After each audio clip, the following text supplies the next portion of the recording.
More notable than all this, though, is the tale involving the noted judge, the Honorable Carlos Cortez. Carlos Cortez the Killer, Cobra. Oh, Fifi. Yeah, I don't know if he went by a Neil Young nickname. Off of Zuma. I'm going to bet he didn't. Well, if he was smart, he would have. But I don't know that. But according to police, they were summoned to his McKinney Avenue condo. And according to them, he and his girlfriend of 13 months began arguing. I believe this was the Saturday before the last, the 27th or 28th. Would that be right? Or was that last Saturday? Well, either way, they'd been arguing, and... Yeah, that would have been this Saturday. Okay. He began choking her. Oh, dear. And hung her over the balcony, threatening to kill her that way. How old's this guy? He is, let's see, she 26.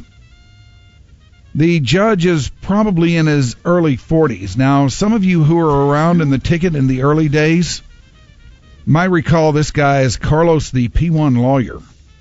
Uh-oh. Are you serious? Yeah. Remember that guy? Yes. Yes, since then he has become a judge. But I would imagine he's going to be forced to abdicate his post after all this. Well, so what happened? They show up, he's dangling the chick over, and... No, by the time they got out there, he'd talked her down and talked her into putting up a brave front, but then when they got her away from him and started asking her what happened, she pulled the collar of her shirt down and showed her neck, which had marks all over it, and started telling them everything that had gone on. That he had walked up to her while sitting on the couch, grabbed her by her hair, began choking her, and then finally took her out to the balcony, leaned her over the balcony, and said, "I'm going to effing kill you, you effing see." So this was pretty serious. He was taken to Lou Sterrett on suspicion of family violence, but he's posted bond and presumably is out.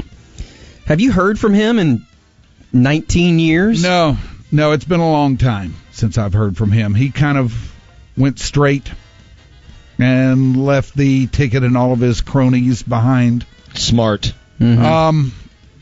It does say, though, in this story that I'm reading, which ran in the Dallas Observer, that means it may or may not be almost as factual as D Magazine, which is highly non-so.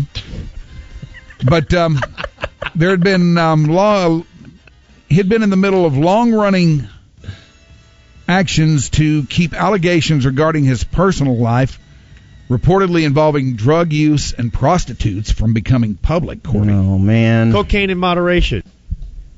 Man, you never want to combine both of those. What? Cocaine and prostitutes? I don't think you can have one without the other. Yeah. I think that's a pretty hearty twosome right there. Got to keep up. Well, the cocaine keeps the party going when you should probably go to bed. Mm-hmm. And then once you're awake on the cocaine, your mind starts thinking about prostitutes. Totally. You got to have something to do.